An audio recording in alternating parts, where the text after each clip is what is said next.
Hi, folks. I'm Dan Dworkis, and this is the Emergency Mind podcast, a space where we bring together lessons from the emergency department and beyond about performing at our best when it matters the most and applying knowledge under pressure.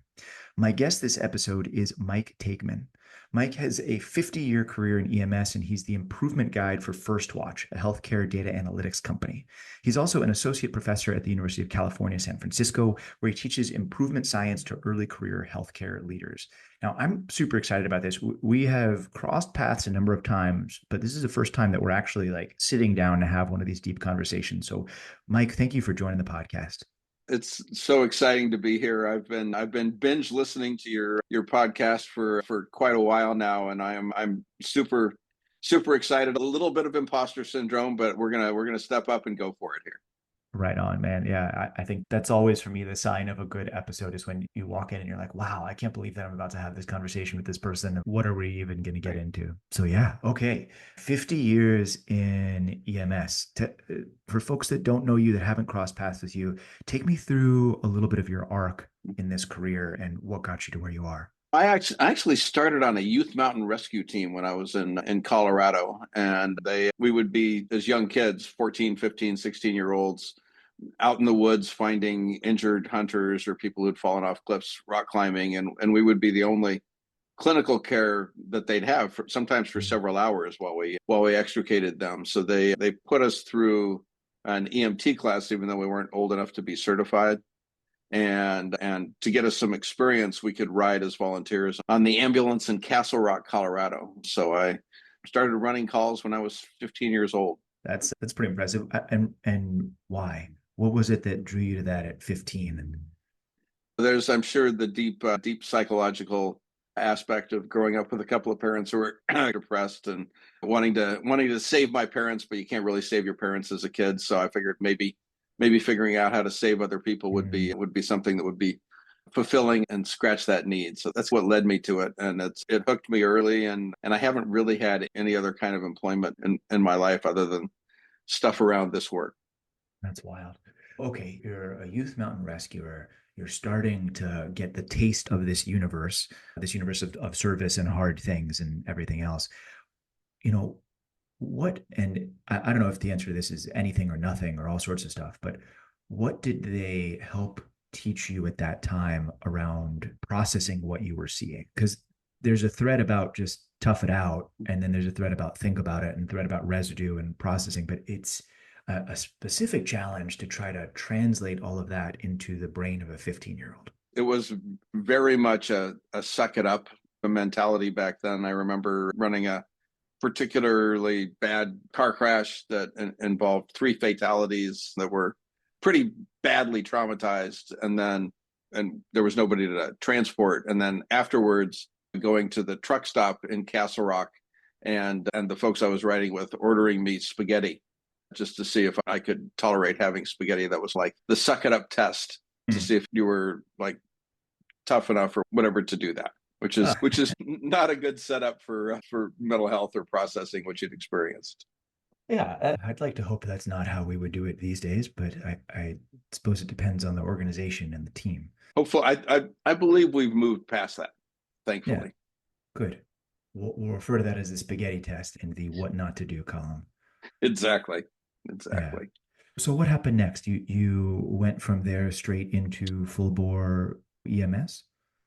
I took a official EMT class at night during my senior year in high school. So my first full-time day on the ambulance was the day after my 18th birthday. Mm. And then I went to paramedic school and got a job with the Denver Paramedic Division, Denver General back then, when Peter Rosen was running the emergency department. So I got to spend a decade watching the physicians at Denver General figure out how to think through and process this stuff and how they handled pressure and their leadership approach. And it was a really rich and wonderful, immersive learning process. Okay, so if I just want to benchmark this, because if you're listening to this and you're not in the field of emergency medicine, what Mike just said is probably going to fly past you. But this is one of the pivotal times in the history of emergency medicine in the United States, right? Rosen wrote one of the largest, most important textbooks on emergency medicine, and the way that the team around him at that time was thinking was really pivotal in terms of defining what emergency medicine as it is as its own field. So to be there at that time and to run the things with them and to intersect with them as they're learning that is really important and really pivotal. What was that like watching that? It was fascinating. I was 21 when I was there, so it was a big step up. And one of the things I really loved is that they really treated paramedics as peers. Mm. And if there was a rough case, I remember the very first time I was invited by the chief resident and said, "Hey, we're going to be reviewing one of your cases at M&M's tomorrow. Would you come tell what happened in the field before the patient got to the emergency department?" And M's to me meant little candies that had chocolate in the middle of them. I didn't know what an M&M was or anything like that. And for those of you who are not clinical on here, this is where they get together and review cases where bad things happen to patients or patients died. And I had no idea what I was walking into. I walked into a room with 100 physicians, a handful of nurses, and no paramedics in it. And all of the attendings from the emergency department with Peter Pons and Rosen and Dr. Cantrell and all in Norm Dinerman, all in the front row. And they put me up on the stage to tell what happened in the pre-hospital phase of the case. And I told what happened, and I moved to step off. And Peter Rosen says, "You don't get to sit down yet. We have some questions for you." And they just filleted me. I was sliced, diced, chopped, spinned, ground up, and spit out nobody's business in a very old style kind of way. And I finally got off the stage, battle weary, kind of going, "What the heck just happened to me?" And then the junior resident who had received the patient from me got up and presented his part, and they did exactly the same thing to her. And then the surgeon that ended up taking care of, and they all got treated the same. And it was like they're being rough on all of us. And I learned how they interacted by going to a couple of more M&Ms. So the next time I was asked, I went to the librarian at Denver General Hospital, and I had a hypothermia patient that I had not recognized was hypothermic in cardiac arrest, a young guy at 34 years old. And the arrest did not go well. But I went and I had the librarian pull every article, every research study that had ever been done on hypothermia. I had this stack of photocopies, and I read the crap out of them, highlighted them. And so by the time I got up to do my presentation, I went up and shared what I'd done and had owned up to my mistakes. And then they said, "We have some questions." And I was able to answer the questions from the literature and from the science, which gave me an in with them. And a level of interaction that I didn't have before, which has been wonderful for me. Yeah. It's interesting hearing those stories. And I'm reflecting as you're saying that on some of the ones that I've been a part of that are structured like that, right? Where there's this borderline, if not completely adversarial approach to it. You're a screw up, and how could you even be here doing this kind of work? My favorite comment, I think, was, "You're a disgrace to the entirety of the profession of medicine." Thankfully not directed at me, but still that it's still stuck in my head. But I've had my fair share of that kind of thing too. But it's interesting thinking that through, because there's utility in parts of it, as you're describing, which is that it's peer acceptance and bring part of the culture, right? The word we use here a lot is communitas, the people that work the work and live the life, right? To be part of that community, that communitas, is a really motivating factor. And so you want to do well. You want to do well in front of your peers when you stand up there and see that. And there's this drive to make it through that crucible for it. And what you said, I think, is important because there's depth in that. It's also probably not the most effective way to do a lot of this stuff. And we lose a lot of people who don't feel that pull in that direction. We don't these days bash people over the head with stuff, mostly because it's not particularly useful compared to a more nuanced explanation of what happens. And I think one of the themes that we're going to get into here is, as you've seen EMS change over 50 years, what are we doing differently, and what are our next challenges, and what are our next battle plans for it? I think that drifts into our better understanding of how systems work, as opposed to everything being just an individual task set. And it's really held in microcosm in this idea of an adversarial versus a more exploratory M&M. I'm just going to stop talking. Where do you want to take that? We can go in any of those directions. I love the way that M&Ms have evolved. The last ones I went to is when I was running the system in Oakland and Alameda County, California, for American Medical Response. And the folks at Highland Hospital were really inclusive and really generous. And I went to their M&Ms on a regular basis, and they're much kinder. And they certainly held people accountable. But that aspect of really approaching everything with curiosity rather than a club, if you will, Mhm. that it was like, so what were you thinking through in your differential here? Let's talk it through. And is there any way you could have missed things? And it seemed less stressful, and like more learning occurred, and more like psychological safety, where people could speak up and say, here's what I think, and I disagree, and people walk out of those sessions like feeling like they've learned something, and they feel lifted or buoyed somehow, that feels like it produces better results from my perspective. Yeah, it's interesting because there's certainly a balance in there, right? Especially as you're working with junior folks. And I know I needed this when I was a junior too. You need to understand the consequences and ramifications of your choices, right? You need to understand that if you don't do your work, people suffer and they might die. And if your team doesn't do their work, people suffer and they might die. And that's the reality of the world we live in. But there's a difference between approaching that with a you suck less attitude and an attitude that is, okay, that went wrong. You understand that. Now let's figure out the why. Right. And I think that question that you highlighted there, tell me what you were thinking, not done as a tell me what you were thinking, you idiot, and what thought could you possibly have, right? But tell me what you were Right. thinking really, and let's try to figure out why you were thinking that.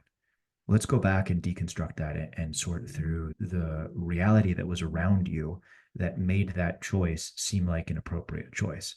Because I think when we get to that, we start uncovering the systems that allow us to be in that space to begin with. Counterpoint to that, though, is that if we completely eliminate the sense of personal responsibility and the sense of linkage, right? If we create a space that is not just safe but soft, then we run the risk of not producing the type of people that are required to do this work. And it is a system, and there are individual contributions to the system. So it's really not an either or, but a both and figuring out how do you really optimize the functioning of the system as a whole and the individual components in a way that's dynamic, that lives in a living process and a living system. A leadership challenge that's pretty nuanced about how do you show up yourself in a way that optimizes your own performance and shows up in a way that really invites the optimal performance of your peers, and that you've got a view of the entire system so that you can pick up the potential downside and side effects of certain actions and anticipate those and deal with the unexpected in a way that feels like you were like ready for it Mm. and that you're planned for it. The work you're doing at this level, right? Because I imagine you're 15-year-old, you're just trying not to Right. fall off the mountain or whatever, right? Then you're a paramedic and you're starting to learn, you're starting to see some of the folks at Denver do this. But when did you take on that mantle of looking deeper and broader and at the whole system? You remind me of a call I had when I was a pretty young Denver medic. It was a shooting that involved the Denver Police Department, and officer who was a field training officer and a brand new recruit who was actually halfway through the Denver Police Recruit Academy. The way Denver used to do it is you'd go into the police academy for a month and get your basic orientation, and then you'd go out and ride with a field training officer for a month, and then you'd come back into the academy for your last 3 or 4 months worth of education. So this was one of those cars with a rookie officer and a seasoned field training officer, and a woman had called 911 because she was afraid her drunk husband might kill her. And it was just after dark, and as they pulled in front of the house, they noticed behind the screen door of the house a man with a long barreled weapon of some kind. So they called it in and said, we've got a man with a gun. Other officers are responding from around the city. And then the guy starts shooting at them from behind his screen door. So they bail out of their patrol car. The rookie officer takes up a position of cover behind. The house is up on a hill. So there's a 4-foot wall, and he dives behind the wall and takes up a position of cover there. His field training officer is behind the patrol car, and they're returning fire. So there's this gunfire going back and forth. The rookie officer peeks up over the top of the wall to return fire and catches a double-aught buck in the forehead from a 12-gauge shotgun that the guy is shooting at them. Is dropped on the ground. So the call comes out to us for an officer down. Denver General was 4 blocks away from where this call was, and we had just dropped a patient off. We responded, took up a position of cover behind a large apartment complex there. And as I peeked around the edge of the apartment, hearing gunshots going back and forth between them, I see a friend of mine, Sergeant Don Sampson, who was trying to make his way to the downed officer. And he took a shotgun blast to the chest just as he got to the officer. So we've now got 2 officers down in the middle of a very active firefight. There are 30 or 40 officers who are on the scene in various places now. And I noticed that some of the officers who shown up were like wild-eyed with panic, blown pupils, their guns out, really disorganized in their approach. That somebody got on the radio and said, I think the lights on the houses and the street lights are backlighting officers, making us easier targets. So all of these panicked officers immediately shot out all the lights in the area. It was this cacophony of gunfire and glass and lights going out up and down the street as a response to that call on the radio. And the SWAT team showed up and parked next to our ambulance behind the cover. And the SWAT team commander was just as cool and calm, and we've just got this under control as anybody I'd ever seen. And that was infectious to me. I noticed myself calm down as soon as he showed up. And we created a plan using a Denver fire truck with a ballistic shield in the window. And the SWAT team and my partner and I basically drove down in front of the house. The SWAT team laid down 30 seconds of suppression fire, which is enough time for my partner and I each grabbed one of the EMTs from the fire department and went and extricated the downed officers and pulled them out to get them transported to the hospital. One did not survive. The rookie officer, my friend Don, got his chest cracked open and went to the OR and was back on duty 4 months later and retired 15 years after that. But at that moment, I got very curious about what was the difference between the SWAT commander, who was just like grounded and cool and centered, and the wild-eyed officers, many of whom had more experience than he did, had been on the road longer. And afterwards, they brought in the whole critical incident stress management team. Jeff Mitchell flew in from the University of Maryland back when we did traditional CISM stuff. And I was certainly affected by the whole thing. I took the rest of the shift off, and my girlfriend worked as an emergency medicine nurse, and I woke her up and went and talked to her straight for 3 hours. She was just listening while she was falling asleep. And I had a couple of days off and went for a hike and came back to work. And I had some dreams and stuff, but I was okay. There were some people who it took them a few weeks to come back to work. And there were 3 people I know of that never were able to come back to the job at all. 2 police officers and 1 medic who were just not able to come back at all.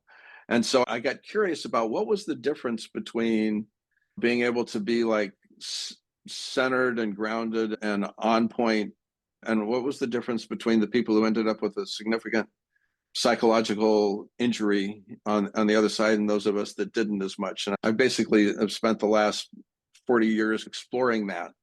What helps me get centered? What takes me off center? And I'm really an improvement science geek.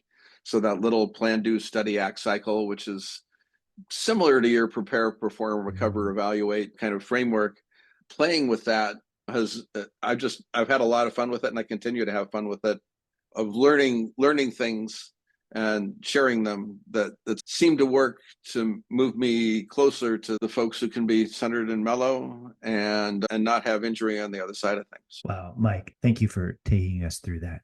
That's just the perfect description and story and bridge into so many of these things. And there's a ton to highlight in there, separate, of course, from the bravery and ingenuity of so many of the people in that story. There's the idea of seeing somebody who is capable of handling the pressure and is trained to handle the pressure and watching them do what they do. And that idea of panic being infectious and calm being infectious is one that's, if you've experienced it yourself, it's incredibly visceral to see that sort of emotional contagion, for lack of a better word, move its way through a team in a space. The curiosity that comes with that about why is that happening and how is that happening?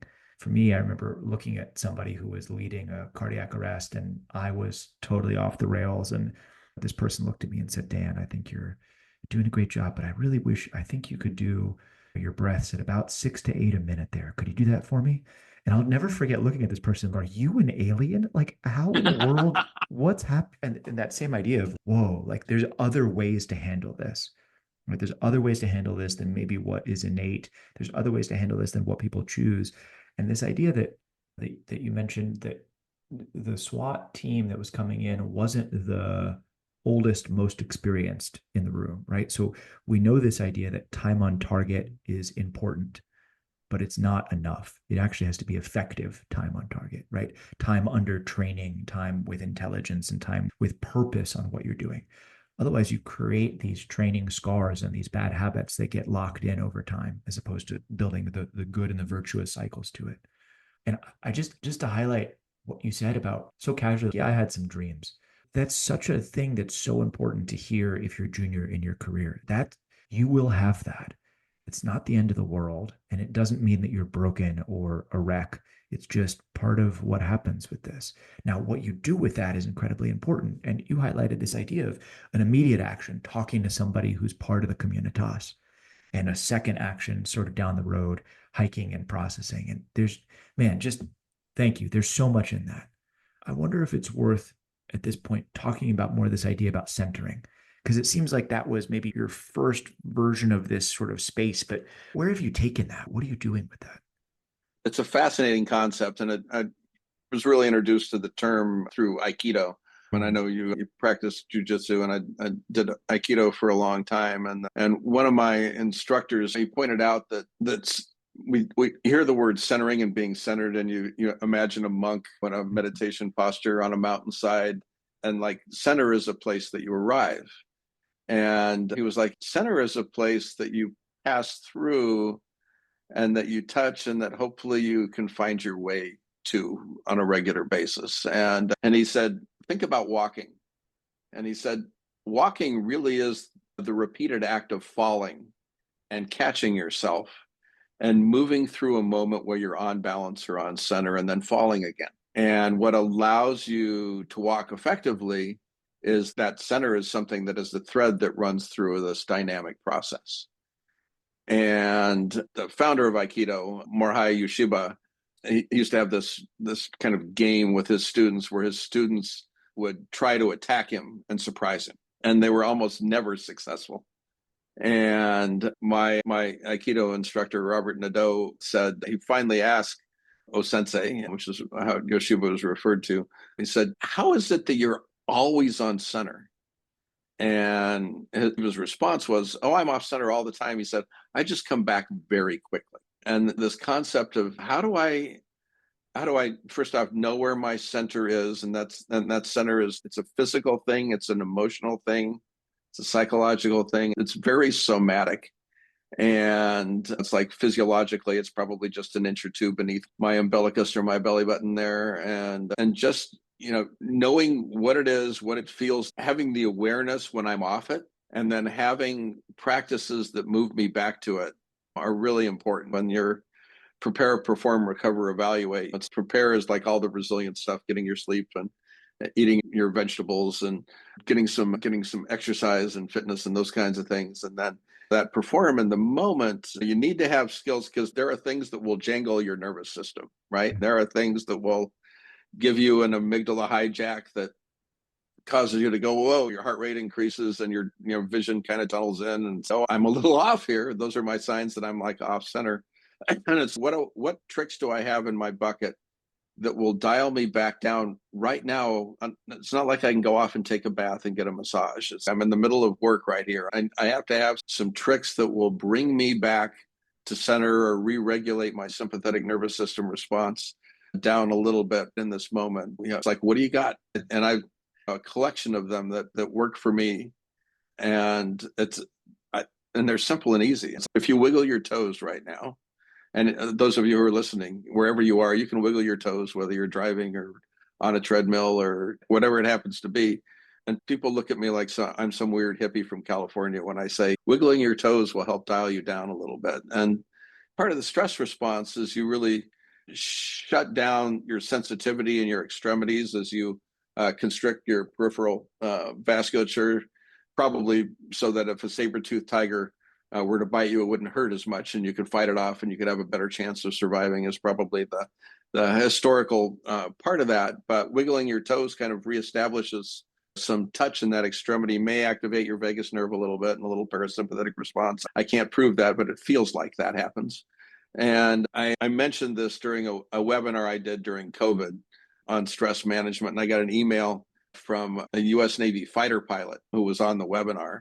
And he said, you mentioned this toe wiggling thing. And he said, when I was about ready to fly my very first mission over Iraq and my first combat mission ever. And I was on an aircraft carrier and my squadron commander was up on the ladder giving me my last flight instructions before I take off and telling me what are the call signs and what's the target, what are the times and all those kinds of things. And he said, just before he closed the hatch, he said, I want you to remember just one thing to do constantly throughout the flight. And he was thinking I'm supposed to pay attention to my aileron or look at my wingtips for other airplane or whatever. And his squadron commander said, I want you to wiggle your toes throughout the flight. And he's like, wiggle my toes? Really? And his commander said, it will keep your head in the game more, you'll perform better, and you'll be more relaxed through the flight. Make it happen. Love it. Just love it. I think we talk a lot about on this podcast and in general with what we do, the model of the Yerkes-Dodson curve, right? This idea of human performance, which in some sense you can just intuit as a guitar string, right? If it's too loose, there's no music. If it's too tight, the string breaks. So you got to find the right thing. And that sense of what you're describing of knowing if you're in tune or out of tune is an incredibly important and not obvious necessarily skill, right? Like that actually requires work in order to figure out if you're on center or off center. But I love the way you're describing it because to me, I'm getting this mental model as you're saying this that's less about a linear tuning, right? Because a guitar string from a physics point of view really only has one dimension of tension in it, give or take. My physics friends will debate me about that later. But anyway, but the system that you're describing of passing into and out of center and having center be a place less of a static destination and more of a dynamic home, to me, that has the intuitive feel of the gravity of a planet and a system orbiting it. So instead of being a string in tune, maybe what we're describing is a center that pulls you back into it as you're moving around it in time and space. And that orbit might be dinged or knocked off temporarily by one thing or another, but you return to it because it's the inevitability of return to center. I'm going to have to play with that a little bit. That's the first time saying that out loud is the first time I've really thought through that model as opposed to this more linear model to it. But that inherent in that is this sense of it's your job to understand if you're off center or not. And it's your job to gently and not overwhelmingly course correct back to where you're going. I think that's really challenging, especially for newer folks in the life, because you do have this adrenaline rush that happens. You don't have a lot of depth of history to look back on, right? Times I've made it through that before, so now I'll make it through this kind of thing, right? You don't have quite as many gray hairs or more hair in my case than you do now. And there's a sense of loneliness or isolation that comes with that. I'm not behaving the way I want to behave. So it's probably that I'm a terrible person. Rough brush strokes here, as opposed to this idea of I'm not behaving how I want to behave. Oh, that's so fascinating. Why? What's underneath that? What does it feel like when I do behave the way that I want to behave? Where is the center of which I'm mapping out by my movements and actions? So thank you. I love the way you're describing that. I'm going to play with that more. And as you're talking, there's a level of self-awareness that is inherent in your description of knowing I'm not showing up the way I want to show up. That requires a level of introspection and self-knowledge. And personally, I know you've had a number of people talk about mindfulness and meditation practices and whatnot on your podcast here. And I've been a daily meditator since I was 14.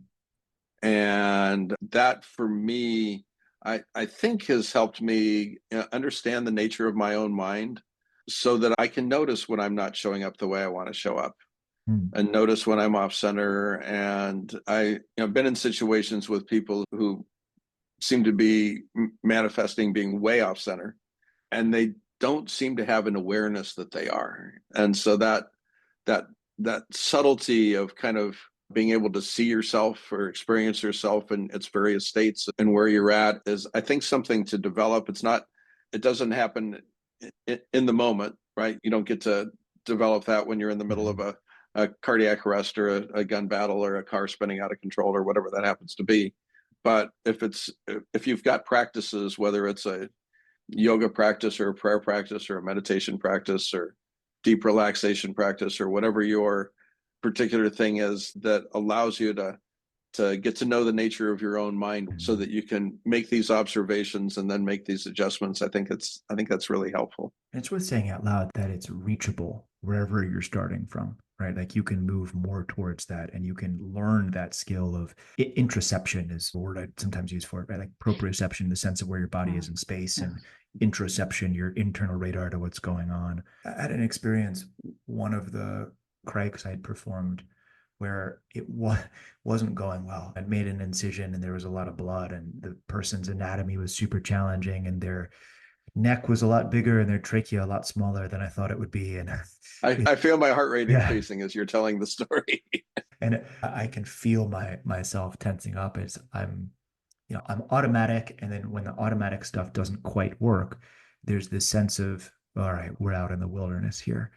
And at first, that was a real sense of panic and flight and sort of chaos. And then there was this moment of one of the meditation techniques that I personally find pretty interesting is the idea of just to with gentle pressure touch a thought and call it a thought. You have this sense of that's a thought. And there was that sense of that in that moment for me of, okay, this is tough. Like you're in a hard space. What do you do in hard spaces? You slow down.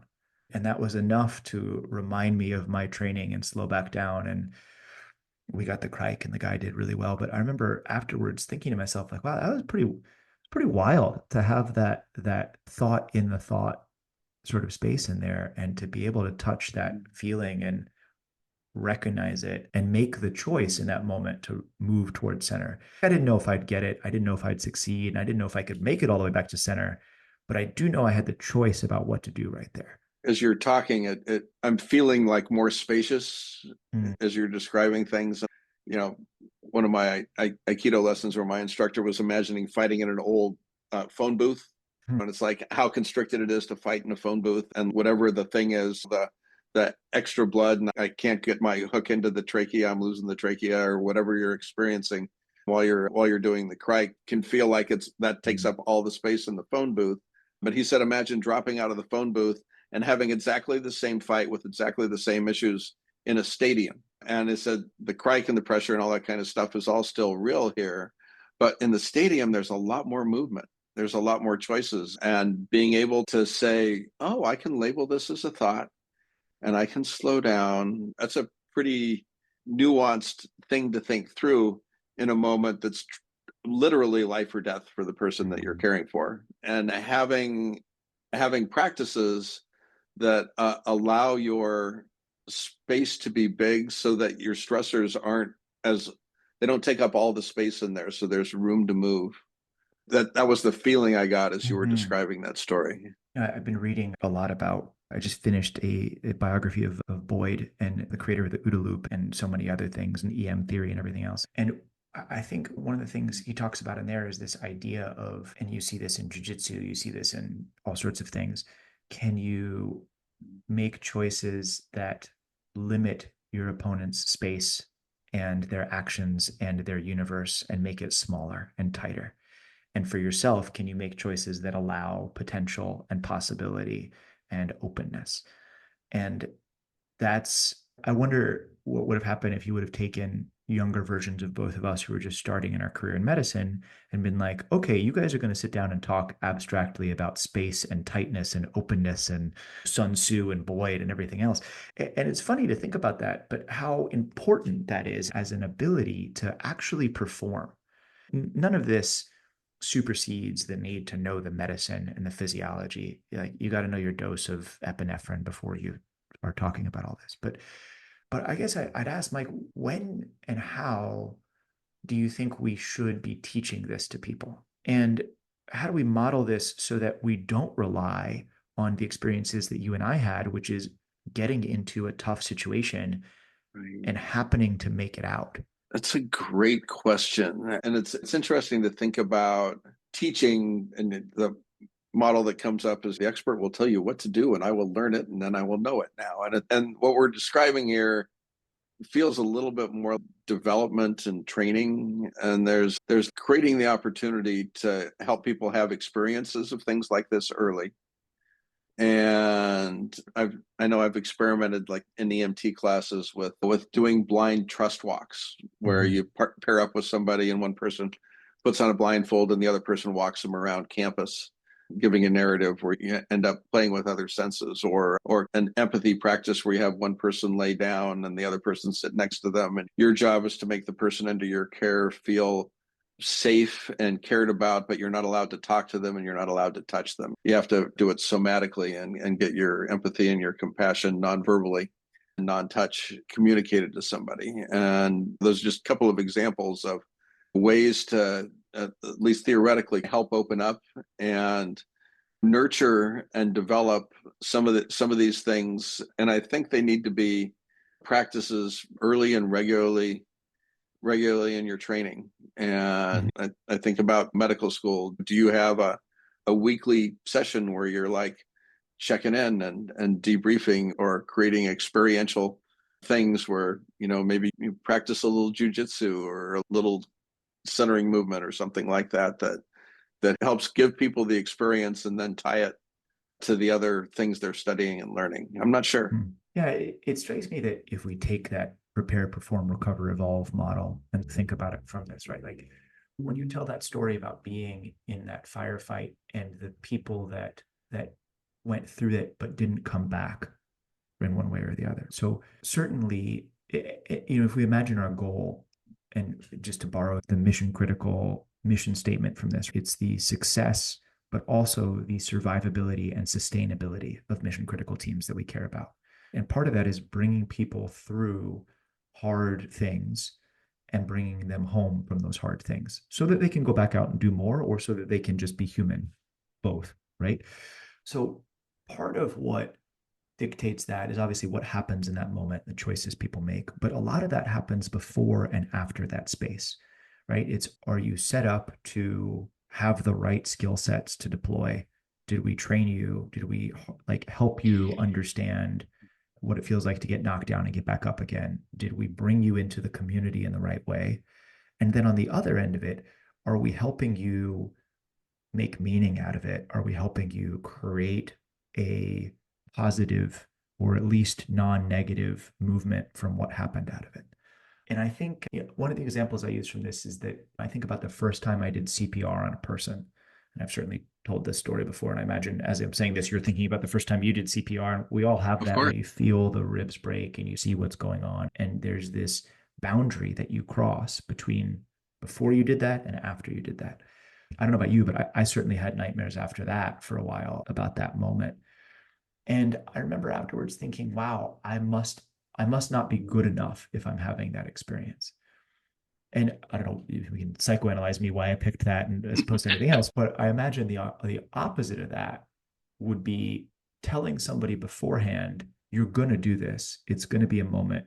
You're going to succeed at it, and it's going to feel strange because you're crossing a boundary that's invisible. And then afterwards, pulling them aside and saying, listen, welcome to this side. You're now part of this part of the family. You might have nightmares. That's okay. The question is, what do you do with what happens tomorrow? And creating the arc of that, the ritual around that, that brings people across those boundaries. And the more of these different teams I work with, whether it's fire or some of the special forces groups or flight or medicine, sometimes we're doing that well. Sometimes we're creating the space and being guides for younger folks as they learn how to return to center. And sometimes we're sitting down with them and giving them a plate of spaghetti and being like, fuck you. And Totally. we can do so much better. And giving people a realistic preview and normalizing what feels abnormal inside is a huge gift to folks. Telling people that you're going to have dreams about this and they're going to disturb you, and the dreams will get less. And if you want to talk to me about them, talk to me about them.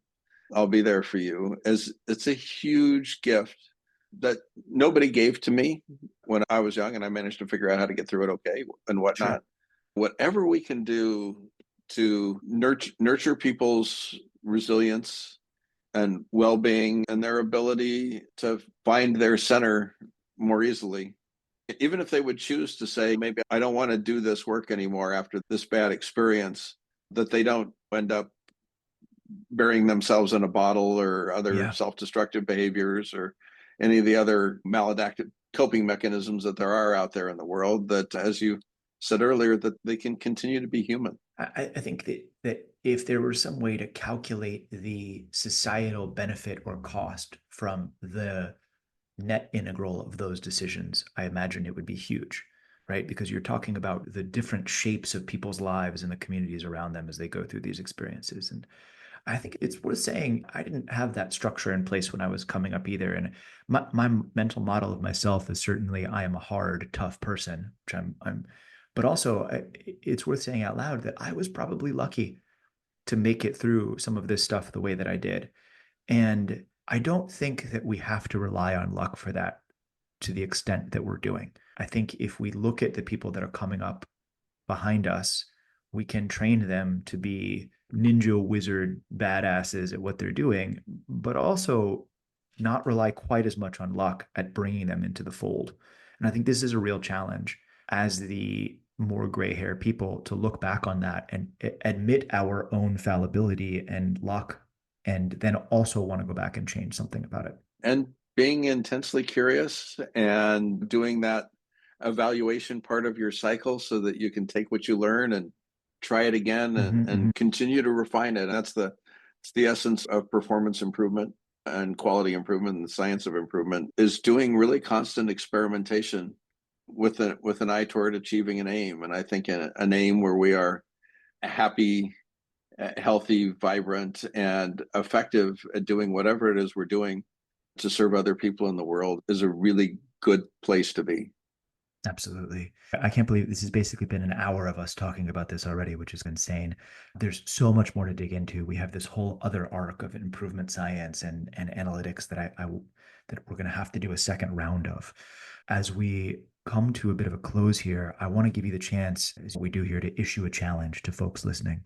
Anything you want them to try to do different on their next shift or their next Monday after listening to this. And while you're thinking about that, I'm going to throw our normal disclaimer in there, which is that our job here is to take the best of what everybody else has already learned and apply it to performance under pressure, not to give medical advice. And neither myself nor any of my guests are speaking on behalf of any organization that we're a part of or that is crazy enough to have us work with them in a fun way. Instead, we're just here to explore and figure things out. That's probably not the best legal way to say that, but I think that the point gets across, and we'll leave it at that. So Mike, what do you have? What's your challenge for us? I think the challenge is to find your center if you don't know where it is. And also, we didn't talk about this explicitly, but it comes up in my brain now, is to notice the center in your teams and the systems that you're leading and working in, and see if you can know where it is and have at least a couple of tricks up your sleeve that allow you to move closer to it or to touch it whenever you feel like you need to. I just want to highlight the way that you said that, which is not find the center, but find your center. That this is a characteristic of you and your team and your situation, not an absolute mountaintop to be reached from that. That's awesome. And absolutely. Thank you for that challenge. Thank you for sharing your wisdom and experience on this and for changing the way I think about this and for coming on the podcast. Deeply appreciate it. Thank you so much for having me. It is quite an honor and fun.